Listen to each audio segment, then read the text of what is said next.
Back to our channel. So, మనం ఫిజిక్స్‌లో alternating current గురించి చెప్పుకుంటున్నాం కదా! మనం ఎల్‌సీఆర్ సర్క్యూట్‌లో 2 కేసెస్ చూసాము. ఒక కేస్ ఏంటి నాన్న VL is greater than VC or VC is greater than VL cases గురించి చెప్పేసుకున్నాం. సో, ఈరోజు మనం క్లాస్‌లో వీటిల్లో వచ్చే రెసొనెన్స్ గురించి చెప్పుకోబోతున్నాం. అంటే ఇది ఏం కేస్ అవుతుంది? VL is equals to VC case అనమాట. సో, ఈ కేస్‌లోనే మనం రెసొనెన్స్‌ని అబ్జర్వ్ చేయగలం. ఫస్ట్ అసలు రెసొనెన్స్ అంటే ఏంటి? రెసొనెన్స్ అంటే ఏం లేదు నాన్న. ఏదన్నా ఒక quantity with respective of time vary అవుతూ ఒక పర్టిక్యులర్ అంటే ఒకసారి పీక్ స్టేజ్‌కెళ్తుంది. మళ్ళీ లో అయిపోతుంది. మళ్ళీ నెగెటివ్‌లో పీకెళ్తుంది. మళ్ళీ లో అయిపోతుంది. అలా ఒక రెసొనెన్స్ కండిషన్‌ని చూపిస్తదనమాట. సో, మనం ఈ వీడియోలో ఎల్‌సీఆర్ సర్క్యూట్‌లో అసలు ఏది రెసొనెన్స్ చూపిస్తుంది? అసలు దీంట్లో రెసొనెన్స్ ఎలా వస్తుంది అనేది తెలుసుకోబోతున్నాం. ఫస్ట్ అయితే చూడండి. ఈ రెసొనెన్స్ అనేది దేనివల్ల వస్తుంది? ఎప్పుడైతే XL is equals to XC అవుతుందో or VL is equals to VC అవుతుందో ఆ కేసెస్‌లో మాత్రమే మనం రెసొనెన్స్‌ని అబ్జర్వ్ చేయగలం. చూడండి నాన్న, ఇప్పుడు మనం ఎల్‌సీఆర్ సర్క్యూట్‌ని సిరీస్‌లో కనెక్ట్ చేసుకుంటున్నామని పోయిన క్లాస్‌లో చెప్పుకున్నాము.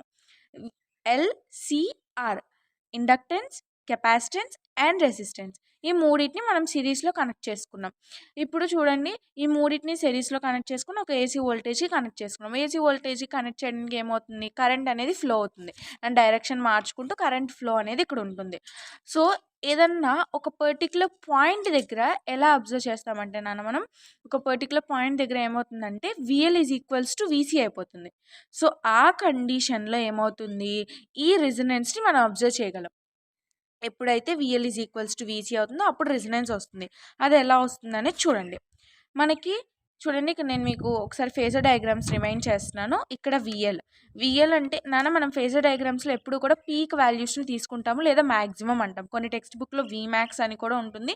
కొన్ని టెక్స్ట్ బుక్‌లో వీనాట్ అని ఉంటుంది. కొన్ని చోట్ల వి అనే ఉంటుంది. సో, ఇక్కడ వి అంటే వోల్టేజ్ అని కాదు, పీక్ వాల్యూస్ అని అర్థం. సో, ఇటువైపు రెసిస్టెంట్ కరెంట్ కంటే ఇండక్టర్ 90 డిగ్రీస్ లీడ్‌లో ఉంటుంది. కెపాసిటర్‌లో వోల్టేజ్ లాగ్‌లో ఉంటుంది. So, with respect to voltage చెప్తే ఇలా చెప్తాము. సో, దీన్నే నేను వీనాట్ ఎల్‌నే ఎక్స్ఎల్ అని, వీనాట్ సీనే ఎక్సీ అని, వీనాట్ ఆర్‌నే ఆర్ అని చెప్పి రాసుకున్నాను.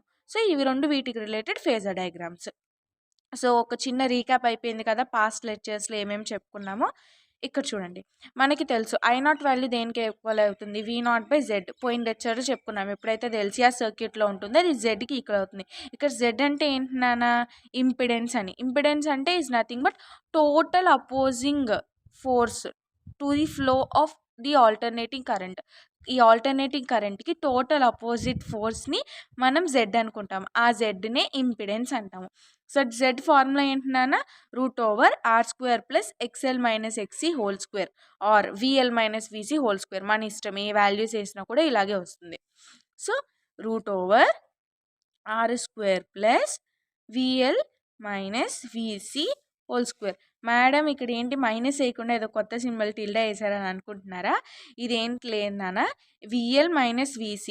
ఒకవేళ VC - VL అన్న అవ్వచ్చు, VL - VC అన్న అవ్వచ్చు. 2 కేసెస్ అప్లికేబుల్ అవుతాయి కాబట్టి ఈ సింబల్‌తో మనం దాన్ని రిప్రజెంట్ చేస్తాం. సో, ఇక్కడ మొత్తానికి థర్డ్ కేస్‌లో ఏమైపోయింది? అసలు VL VCకే ఈక్వల్ అయిపోయింది. అంటే కంప్లీట్‌గా ఈ టర్మ్ అనేది 0 అయిపోయింది. అంటే ఏం లేదు నాన్న, ఇప్పుడు నేను వీసీ ప్లేస్‌లో ఏం సబ్స్టిట్యూట్ చేసుకోవచ్చు? వీఎల్ సబ్స్టిట్యూట్ చేసుకో. అంటే ఏమైంది? వీఎల్ - వీఎల్ 0 అయిపోయింది కదా! అంటే టోటల్ ఇంపిడెన్స్ దేనికి ఈక్వల్ అయిపోయింది? ఆర్‌కి ఈక్వల్ అయిపోయింది. సో, ఇక్కడికి మీకు కొంచెము దీని మీద ఆలోచన వచ్చేసే ఉంటుంది. చూడండి, తీసుకున్నది ఎల్‌సీఆర్ సర్క్యూట్. ఒక పర్టిక్యులర్ ఫ్రీక్వెన్సీ దగ్గర ఏమైపోయింది? VL is equals to VC అయిపోయింది. అప్పుడు అయిపోయి ఆఖరికి ఇంపిడెన్స్ దేనికి ఈక్వల్ అయిపోయింది? ఆర్‌కి ఈక్వల్ అయిపోయింది. ఇక్కడ ఇంపిడెన్స్ యొక్క మినిమం వాల్యూ ఆర్ అనమాట. So, impedance minimum is equals to R. అంటే ఏంటి? ఎల్‌సీఆర్ సర్క్యూట్ కాస్త ఒక పర్టిక్యులర్ ఫ్రీక్వెన్సీ దగ్గర ప్యూర్ రెసిస్టివ్ సర్క్యూట్ అయిపోయింది. మీరు అది అబ్జర్వ్ చేస్తున్నారా? మీకు అది అర్థమైందని నేను అనుకుంటున్నాను. చూడండి, నార్మల్‌గా అయితే ఎల్‌సీఆర్ సర్క్యూట్. ఇందులో ఒక చోట కరెంట్ లాగ్ అవ్వాలి, ఒక చోట లీడ్ అవ్వాలి, ఒక చోట నార్మల్‌గా ఉండాలి, అలా చూపియాలి. కానీ ఒక పర్టిక్యులర్ ఫ్రీక్వెన్సీ దగ్గర వీఎల్ అనేది వీసీకి ఈక్వల్ అయిపోయి టోటల్‌గా ఈ సర్క్యూట్ ఏదైతే ఎల్‌సీఆర్ సర్క్యూట్ ఉందో అది టోటల్‌గా ప్యూర్ రెసిస్టివ్ సర్క్యూట్ కింద చేంజ్ అయిపోయింది. సో, నేనేం చేస్తానంటే ఇక్కడ I0 Z కదా! Z అనేది ఆర్‌కి ఈక్వల్ అయింది కాబట్టి నేను I0 is equals to V0/R అని పెడతాను. నేను మీకేం చెప్పాను, జెడ్కి మినిమం వాల్యూ 6, మ్యాక్సిమం ఈ 2 యాడ్ చేసినప్పుడు సంథింగ్ వాల్యూ వస్తది, అది మ్యాక్సిమం అవుతది. మినిమమ్ టు మినిమమ్ ఏమవుతుంది? 6 అవుతుంది. ఇప్పుడు చూడండి నాన్న, నాకోటి చెప్పండి. డినామినేటర్ మినిమమ్ అవుతుందంటే ఇటు సైడ్ ఉన్న ఈ ఎల్‌హెచ్‌ఎస్ ఏమవుతుంది? మ్యాక్సిమం అవుతుంది కదా! ఇక్కడ జెడ్ అనేది మినిమమ్‌కి లీడ్ అవుతుందంటే కరెంట్ అనేది మ్యాక్సిమం అవుతుంది కదా! అద్దుగోండి. ఇదే పాయింట్ రెసొనెన్స్ మొత్తంలో మనం అర్థం చేసుకోవాల్సింది. ఏం లేదు. ఎల్‌సిఆర్ సర్క్యూట్ కాస్త ఒక పర్టిక్యులర్ రెసొనెన్స్ దగ్గర ఆర్ సర్క్యూట్ అయిపోయింది. అంటే ప్యూర్ రెసిస్టివ్ సర్క్యూట్ అయిపోయింది. ఆ రెసిస్టివ్ సర్క్యూట్‌లో ఎప్పుడైతే రెసిస్టెన్స్ అనేది మినిమమ్‌కెళ్ళిందో ఒకేసారి కరెంట్ మ్యాక్సిమమ్‌కి లీడ్ అయింది. అంటే ఏంటి? అప్పటి వరకు వెళ్తున్న current at a time maximum వాల్యూకి రీచ్ అయింది. మళ్ళీ ఈ కండిషన్ అనేది ఫాల్స్ అయిపోయిన తర్వాత మళ్ళీ మెల్లమెల్లగా వేరే మళ్ళీ దాని యొక్క నార్మల్ వాల్యూకి వస్తుంది. మళ్ళీ ఒక పర్టిక్యులర్ ఫ్రీక్వెన్సీ దగ్గర మళ్ళీ మాక్సిమం చూపిస్తది. సో, ఇక్కడ రెసొనెన్స్ చూపిచ్చేది మనకి కరెంట్ నాన్న. ఈ కరెంట్ ఏదైతే ఇంపిడెన్స్ వల్ల కరెంట్ ఉందో దాని వల్ల వస్తుంది ఈ రెసొనెన్స్. సో, ఇప్పటి వరకు మీకు రెసొనెన్స్ కాన్సెప్ట్ అర్థమైంది అనుకుంటున్నా. చాలా ఈజీ కాన్సెప్ట్. ఏం లేదు, రెసొనెన్స్ ఏం చేస్తుంది? Energy, I mean nothing but the current ఇక్కడ రెసొనెన్స్ చేస్తుంది. దేనివల్ల రెసొనెన్స్ చేస్తుంది? ఏ కేస్‌లో అయితే ఎక్స్ఎల్ అనేది ఎక్స్‌ఈకి ఈక్వల్ అవుతుందో ఆ కేస్‌లో మనకి ఆర్ అనేది జెడ్ వాల్యూ అనేది ఆర్‌కి ఈక్వల్ అవ్వడం వల్ల ఐ అనేది ఎట్ ఏ టైమ్ మాక్సిమం వాల్యూకి రీచ్ అవుతుంది. దానివల్ల మనం ఈ సర్క్యూట్‌లో రెసొనెన్స్ అనేది అబ్జర్వ్ చేయగలుగుతున్నాం. ఓకేనా? సో, మనం ఫేజర్ డయాగ్రామ్స్ వేసినప్పుడు ఇక్కడ రిజల్టెంట్ ఇలా తీసాం కదా! ఆ రిజల్టెంట్ దగ్గర టాన్ ఫైని కాలిక్యులేట్ చేసాం. సో, అదే టాన్ ఫై ఒకవేళ మనం రెసొనెన్స్ కండిషన్‌లో కాలిక్యులేట్ చేస్తే ఏమవుతుందో చూడండి. XL minus XC or VL minus VC ఏదన్నా అవ్వచ్చు బై ఆర్. ఏమైపోతుందన్న పైన వాల్యూ మొత్తం 0 అయిపోయింది. సో, టోటల్‌గా దేనికి ఈక్వల్ అవుతుంది? టాన్ ఫై వాల్యూ మనకి 0కి ఈక్వల్ అయిపోతుంది. సో, అప్పుడు ఫై వాల్యూ 0 డిగ్రీస్‌కి ఈక్వల్ అవుతుంది. ఓకే. సో, ఇదనమాట. అంటే మనం ఇక్కడ ఫేజ్ కనుక్కుంటున్నాం. ఫేజ్ ఏమైపోయింది? 0 డిగ్రీస్. ఎందుకు ఫేజ్ 0 అయిపోయిందనేది మీకు అర్థమైందా? అయ్యో! చూడండి, ఇది ప్యూర్ రెసిస్టివ్ సర్క్యూట్ నాన్న. రెసిస్టివ్ సర్క్యూట్‌లో ఫేజ్ డిఫరెన్స్ ఎంత? 0. సో, చూడండి, ఇక్కడ ఏదైతే మనం చెప్పుకున్నామో ఇక్కడ మ్యాథమెటికల్‌లో కూడా అదే ప్రూవ్ అయింది మనకి. ఇది ప్యూర్ రెసిస్టివ్ సర్క్యూట్ అయిపోయింది రెసొనెన్స్ కండిషన్ వచ్చేసరికి. ఆ రెసొనెన్స్ కండిషన్‌లో ప్యూర్ రెసిస్టివ్ సర్క్యూట్ అయిపోయింది కాబట్టే మనకి ఫై వాల్యూ దేనికి ఈక్వల్ అయిపోయింది? 0 డిగ్రీస్‌కి ఈక్వల్ అయిపోయింది. సో, ఇప్పుడు నేను రెసొనెన్స్ సర్క్యూట్‌లో ఏముంది? XL is equals to XC. So, ఈ కండిషన్‌ని మనం ఇక్కడ చూద్దాం. ఈ వాల్యూస్‌ని ఈక్వల్ చేసుకుందాం. Omega L is equals to omega C. ఒమేగా అంటే యాంగులర్ ఫ్రీక్వెన్సీ, ఎల్ అంటే ఇండక్టెన్స్, సి అంటే కెపాసిటెన్స్. ఈక్వల్ అయిపోయింది కదా! నేనేం చేశానంటే ఈ ఒమేగాని ఒక ఇన్‌స్టాంట్‌కి ఒమేగా నాట్ అనుకున్నాను. ఏం లేదు, ఇప్పుడు ఒమేగా అంటే ఏదో ఒక వాల్యూ తీసుకోవాలి కదా! సో, నేను అలా వాల్యూ తీసుకోకుండా దీన్ని ఇన్ టర్మ్స్ ఆఫ్ మ్యాథమెటికల్‌లో ఒక ఒమేగా నాట్ అనుకున్నాను.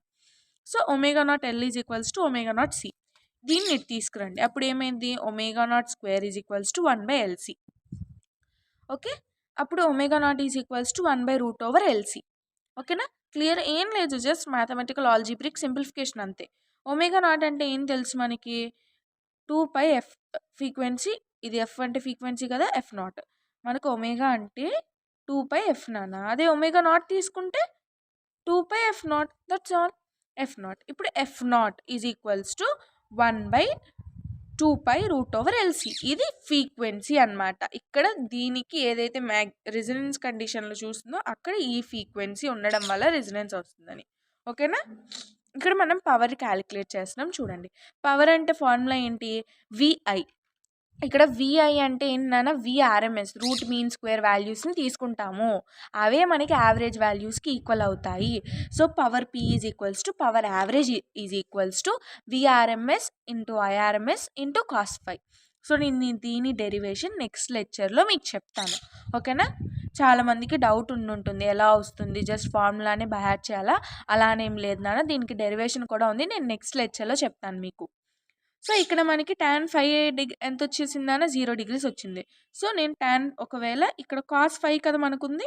Cos phi. VRMS, IRMS, cos phi కదా నాన్న.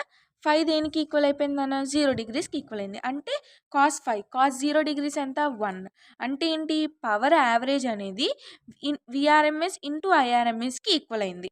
ఇక్కడ మనకి V అంటే ఏంటి నాన్న? నేను ఇక్కడ రాసి చూపిస్తాను చూడండి. P is equals to VRMS into IRMS. మనకి V అంటే ఏంటి నాన్న? VRMS అంటే I naught is nothing but I maximum or IRMS అని తీసుకోండి ఇంటూ ఆర్. ఇదేంటిది ఐఆర్ఎంఎస్. ఓకేనా. ఒకవేళ నేను ఆర్ఎంఎస్ వాల్యూస్ని మ్యాక్సిమం పీక్ వాల్యూస్లో రాసుకోవాలంటే V0/√2 ఇంటూ I0/√2 అని రాసుకోవచ్చు కదా. సో ఇక్కడ చూడండి, ఈ V0 ప్లేస్లో నేనేం చెప్తాను, V0 is equals to I0 times R అని తెలుసు కదా మనకి. అలా సబ్స్టిట్యూట్ చేస్తాను. I0 into R/√2 into I0/√2. √2 into √2 ఏమవుతుందన్న 2. I0 into I0 square R/2. So ఇక్కడ పవర్ వాల్యూ ఇంత ఉంటుంది. పవర్ యావరేజ్ అంటాం, యావరేజ్ వాల్యూ అని అర్థం. ఓకేనా. సో ఇక్కడితో మనం ఎల్సిఆర్ సర్క్యూట్ చూసాము, అది ఎందుకు రిజనెన్స్ వస్తుంది అనేది చూసాము, అండ్ దాంట్లో power calculation and phase calculation చూసాము, అండ్ ఫ్రీక్వెన్సీని ఫైండ్ అవుట్ చేశాను. సో ఇక్కడితో క్లియర్ కదా. నెక్స్ట్ చూద్దాం రండి. సో దీని మీద ఒక చిన్న గ్రాఫ్ ఉంది నాన్న, చూడండి. దేనికి అంటే రిజనెన్స్లో ఎల్సిఆర్ సర్క్యూట్లో ఒక చిన్న గ్రాఫ్ అనమాట. దీనికి 2 ఫార్ములాస్ మనకు ఆల్రెడీ తెలుసు. ఎక్స్ఎల్ అంటే ఏంటి నాన్న, ఒమేగా ఎల్. ఎక్సీ అంటే ఏంటి, 1/ω. ఇక్కడ చూడండి, ఒకవేళ నేను y is equals to MX గ్రాఫ్కి, MX+C గ్రాఫ్కి కనుక దీనికి ఈక్వల్ చేస్తే ఇక్కడ చూడండి సేమ్ అలాగే ఉంటుంది. నేను ఒకవేళ కరెంట్కి ఫ్రీక్వెన్సీకి వేయాలనుకుంటే నేను ఒమేగాని ఎలా రాయొచ్చు నాన్న, XL is equals to 2π frequency into L అని రాయొచ్చు కదా. సో అంటే ఏముంది ఇక్కడ, XL is directly proportional to frequency అనే కదా. ఇది మొత్తం కాన్స్టెంట్గా తీసుకుంటే అంటే ఏంటి, డైరెక్ట్లీ ప్రపోర్షనల్ అంటే దీని గ్రాఫ్ ఇలా ఉంది విత్ స్లోప్ m సంథింగ్ స్లోప్తో. ఓకే. అప్పుడు నేను కనుక ఎక్సెల్కి గ్రాఫ్ గీస్తే ఎలా ఉంటుంది, ఇలా straight line passing through the origin అని వస్తుంది. ఓకేనా. నెక్స్ట్ చూడండి, ఎక్సీ కనుక గ్రాఫ్ గీస్తే నాకు ఎలా వస్తుందన్న, XC is equals to 1/2πf times C వస్తుంది.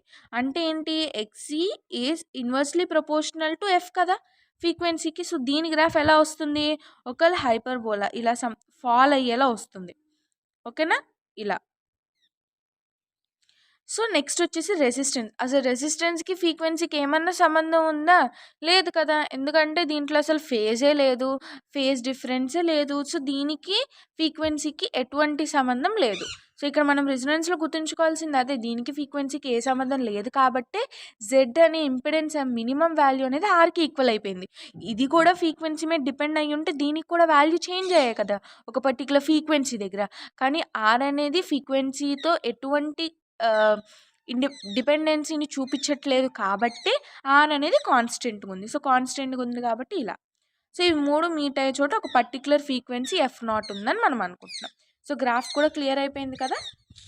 నెక్స్ట్, ఇప్పటి వరకు మనం చెప్పుకునే ఈ థియరీ పార్ట్ మొత్తం నేను చిన్న చిన్న పాయింట్స్ రాయడానికి ట్రై చేశాను. చూడండి, ఎట్ రిజనెన్స్ మనకి రిజనెన్స్ దగ్గర ఏమి ఈక్వల్ అయిపోతుంది, జెడ్ ఇంపిడెన్స్ యొక్క మినిమం వాల్యూ అనేది ఆర్కి ఈక్వల్ అవుతుంది. మరి I0 వాల్యూ, I0 అంటే మ్యాక్సిమం కరెంటే కదా, డినామినేటర్ ఇక్కడ మినిమం అవుతుందంటే ఇది మ్యాక్సిమం అవుతుందనే కదా. అప్పుడు I0 max is equals to V0/R. యాక్చువల్గా I0 is equals to V0/Z కదా నాన్న. ఇక్కడ Z దేనికి ఈక్వల్ అయింది, ఆర్కి. సో డివైడెడ్/R. ఓకేనా. I and V are in same phase. చూడండి ఎందుకు ఇవి సేమ్ ఫేజ్లో ఉన్నాయి, 5 అనేది 0 డిగ్రీస్కి ఈక్వల్ అయింది. 0 డిగ్రీస్కి ఈక్వల్ అయిందంటే ఏంటి, ఫేజ్ డిఫరెన్స్ ఏది లేదని. ఫేజ్ డిఫరెన్స్ లేదు అంటే ఏంటి అర్థం, ఇవి రెండు కూడా ఇన్ ఫేజ్లో ఉన్నాయని అర్థం. దాన్ని ఇన్ సేమ్ ఫేజ్ అని రాశాను నేను. ఓకేనా. ఇంకా పవర్ని క్యాలిక్యులేట్ చేసాం. పవర్ ఎంత వచ్చింది మనకి, I0² టైమ్స్ ఆఫ్ ఆర్ వచ్చింది. ఓకేనా. మనకి ఒమేగా0 దేనికి ఈక్వల్ అయింది, 1/√LCకి ఈక్వల్ అయింది. అదే ఫ్రీక్వెన్సీ దేనికి ఈక్వల్ అయింది, 1/2π√LCకి ఈక్వల్ అయింది. ఈ రిజనెన్స్ కండిషన్ ఎక్కడ చూస్తాము, when XL is equals to XC or VL is equals to VC కేసులో చూస్తాము. ఇక్కడ ఏంటి మనం బాగా అబ్జర్వ్ చేయాల్సింది, R is not affected by F0 or omega. Frequency వల్ల కానీ యాంగులర్ ఫ్రీక్వెన్సీ వల్ల కానీ ఆర్ అనేది ఎఫెక్ట్ అవ్వట్లేదు అని అర్థం. మరి ఆర్ దేన్ని ఎఫెక్ట్ చేస్తుంది, I0 మ్యాక్సిమం కరెంట్ని ఎఫెక్ట్ చేస్తుంది. ఎందుకంటే I0 maximum is equals to V0/R. ఇక్కడ చూడండి ఆర్, ఈ ఆర్ వల్ల ఈ I0 మ్యాక్సిమం అనేది ఎఫెక్ట్ అవుతుంది. సో ఇక్కడతో మనకి రెజొనెన్స్ మొత్తం కంప్లీట్ అయిపోయింది.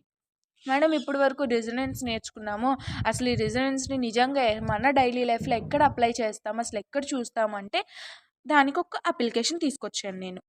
అప్లికేషన్ వచ్చేసి రేడియో ట్యూనింగ్ అంటారు. మీరు పాతకాలంలో మేబీ మీ పేరెంట్స్ జనరేషన్ కానీ, గ్రాండ్ ఫాదర్ జనరేషన్స్ కానీ, మేబీ ఇప్పుడు మూవీస్‌లో కూడా చూసే ఉంటాము.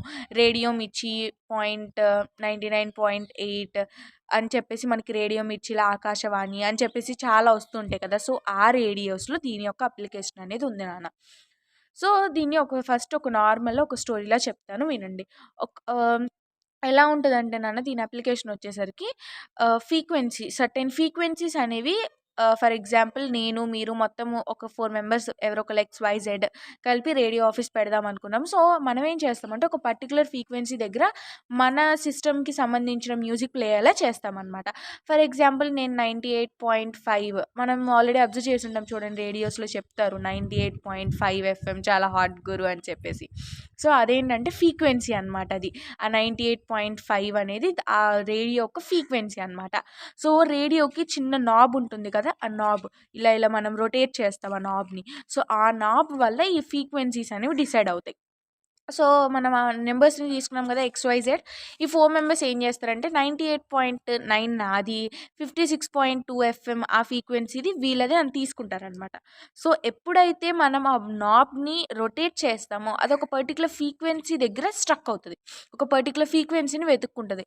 ఆ ఫ్రీక్వెన్సీకి రిలేటెడ్ ఎవరైతే సాంగ్స్ ప్లే చేస్తున్నారో అది దాన్ని గ్రాస్ప్ చేసుకొని అక్కడ ఏ మ్యూజిక్ అయితే ప్లే అవుతుందో దాన్ని ప్లే చేయడానికి చేస్తది.